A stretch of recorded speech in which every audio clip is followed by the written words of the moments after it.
Welcome back to the Girl Cave. I'm so excited to share something with you today, and it's not just my layouts that I created during my recent scrapbooking retreat. I went from the 8th through the 10th of July, but what I did differently to pack for my retreat, that was amazing, and I want to share that with you. So first of all, I had this 12 by 12. It's a thin container, but I don't know who makes this. Like Cropper Hopper, I guess. And I use these to store my completed layouts so that they are protected. Because I used to keep them in a 12 by 12 bag, but after a while, like with the weight of the layouts, like the bag would flip, and this seems to work so much better. It holds quite a bit, and they are completely protected. So I'm gonna take these out and put them in order, kind of order, and share them with you. But this wasn't the star of the show. The star of the show was this. Hold on, I'm gonna move the camera. Let me see if I can. This is one of those 3-drawer units, and this one is not the one that holds 12 by 12 paper, but I think next time I'm going to switch to a 12 by 12 drawer, because why not? But this is what I use this for. And never mind that it says, look, I repurposed this. This is from school. I had to unpack my classroom over the summer, and it was just there. So I was like, I'm gonna use it. So let me show you how I used it. I took the empty drawer out and I set it aside. And then I would take, let's say this one. This one has all of my dimensional items. And as I was going through the dimensional embellishments, the ones that I wasn't going to use, I just put them in here. So it made it a lot easier. I wasn't holding a lot of things in my hand. I wasn't losing things, because some of these things can be tiny, and I really didn't want to be dropping stuff on the floor. So if I found something that I wanted to use for that page, or that I thought I wanted to use for the page, I would set to the side, and I would just, oh, look, a beautiful sticker. And I would just keep moving things to the side. So I had like dimensional stickers. I had some gems. This is an empty. I had very thin chipboard. This is very, very thin, but I used quite a bit of this. Chipboard from the Dollar Tree, actually. So these stickers have just a little bit of dimension. I'm going to use most of these for Paris. This is from Hobby Lobby. So I would just, I had lots of dimensional, some brads. I don't know, this is not acrylic, but, they have some dimension. I had wood veneer. Some of these stars that I'm almost done with that package. So that makes me happy. So I even carried, look, my paper clips. Lots of things here. I had my flare. And I didn't pack all of my flare, just the ones that had to do with travel, obviously. So then, whatever I wasn't going to use for that layout, I would just place into the other one, like so. And then I was left with this one being empty.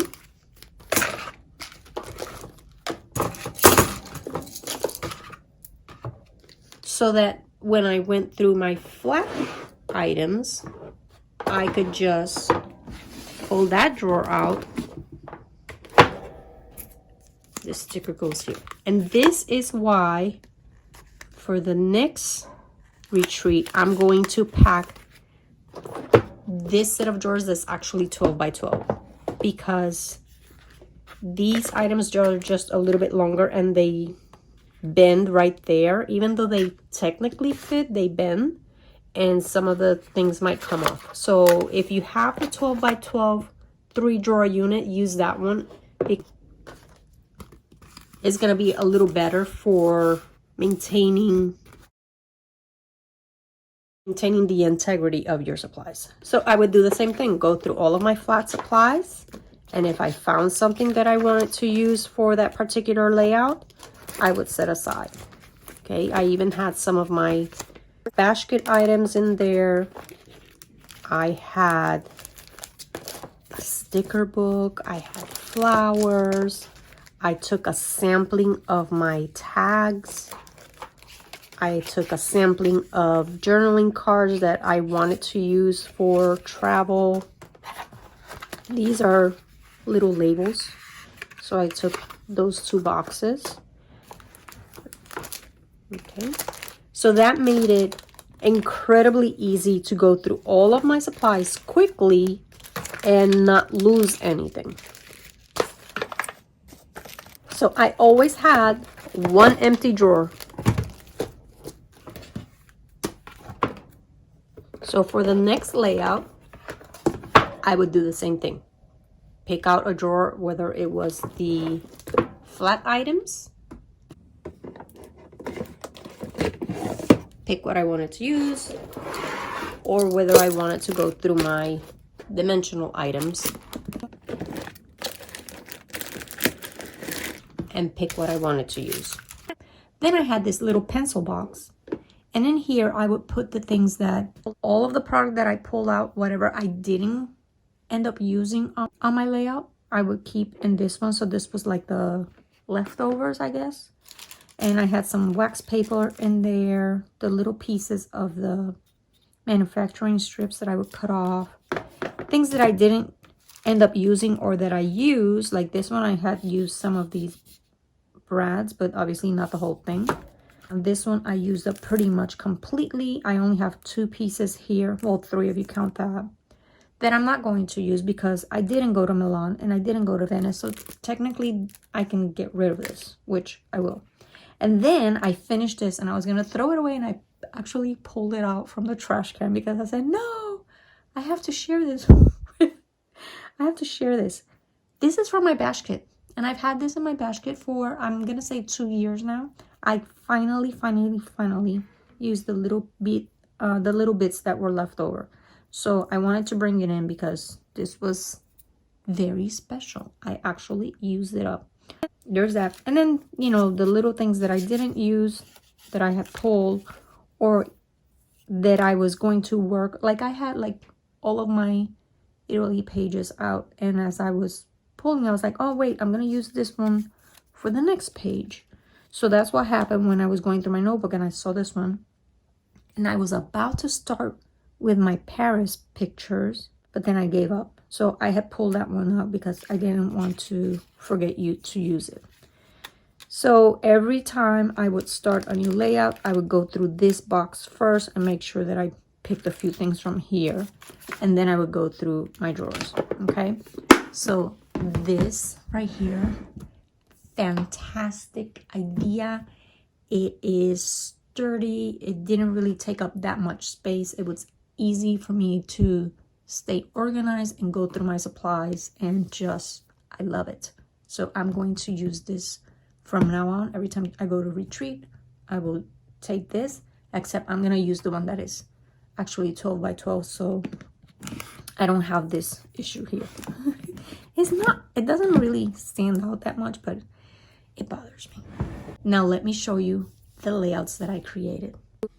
Now before I go through the layouts, I wanted to share with you that I actually created, I hadn't done anything in July because I have been traveling over the summer, but I created 15 pages in 2 days because truly by Sunday I was exhausted. I had finished my pages for Italy, and I just called my husband. I said, you can pick me up early, because I was mentally drained and I didn't want to start anything else. 15 pages, some of them were double page layouts. So layouts per se, 9 layouts, because some of them are double page.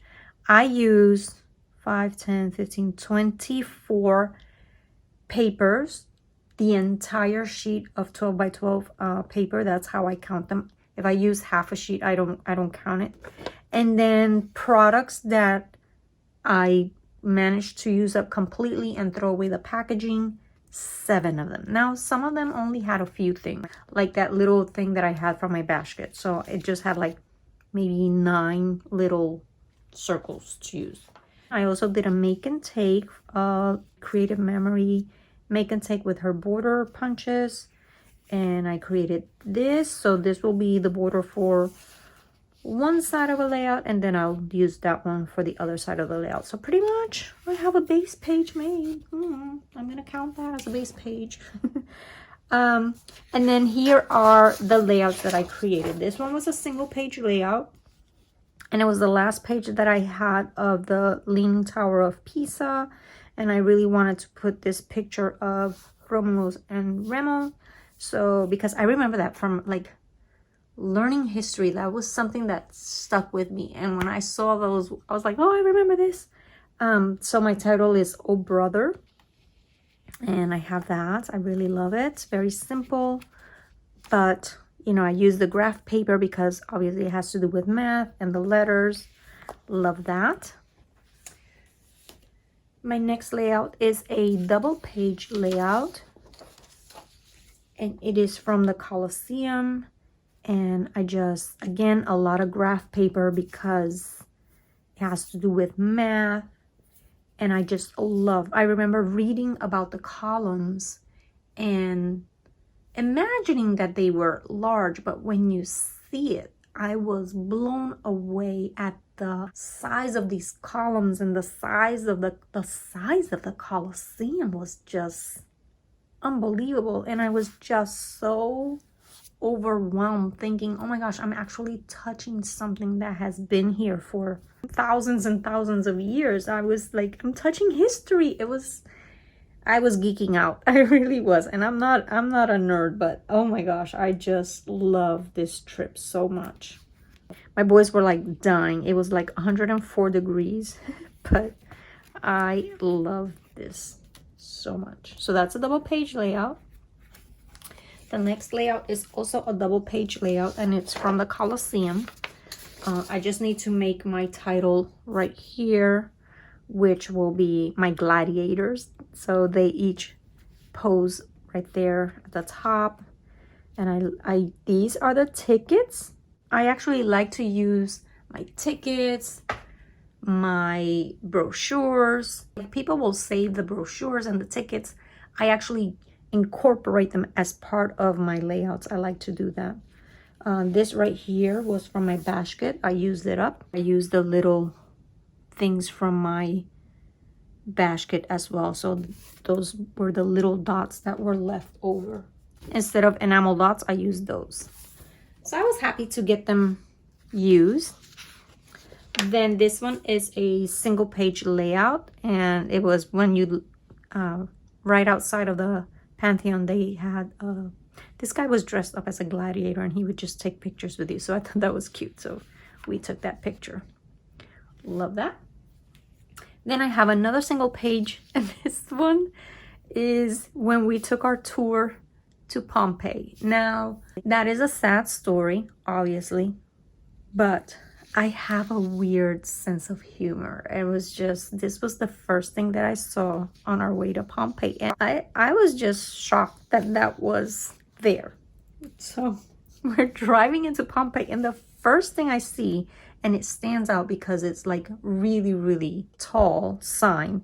It says Burger King in Pompeii. Okay. And I thought, really?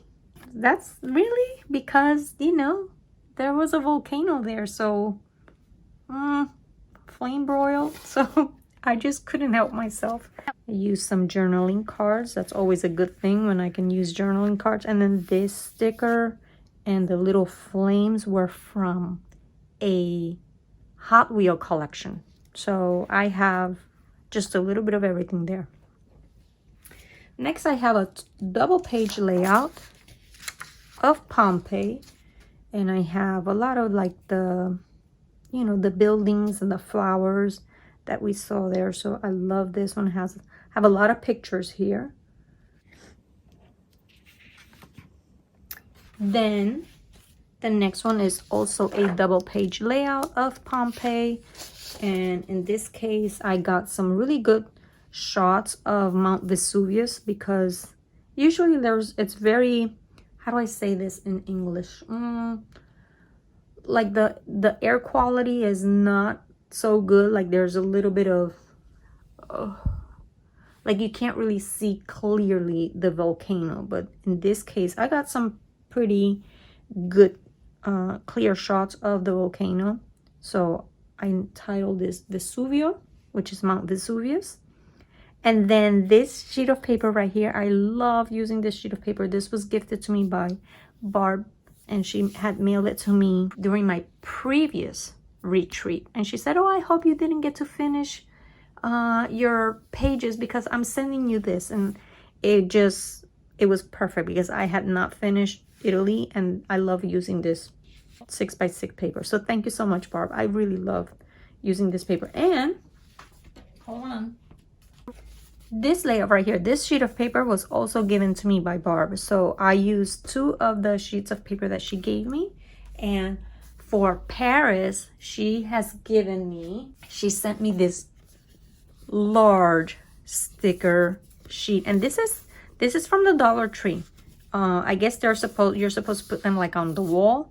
And she challenged me to use it, and I'm definitely going to be using this when I work on my Paris picture. And I have 2 more layouts that I completed, but I'm not going to share those because I don't want people to be getting upset about things. But if you're my friend and you want to know what those pictures are about, just send me a message and I will share with you.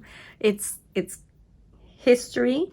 If you want to know a little bit more about it, when you go to a different country, you're exposed to a different culture, and you have to be open-minded. So there are things in that culture that might be shocking, but it is what it is, right? So there you have it. In ancient Rome, these artifacts, I'm gonna call it that, were considered good luck. They were also symbols of power, and they were used as marking references to be used for direction. So that's all I'm gonna say about that. If you are interested, you can Google it. Come back again next week. I appreciate you spending time with me. Bye.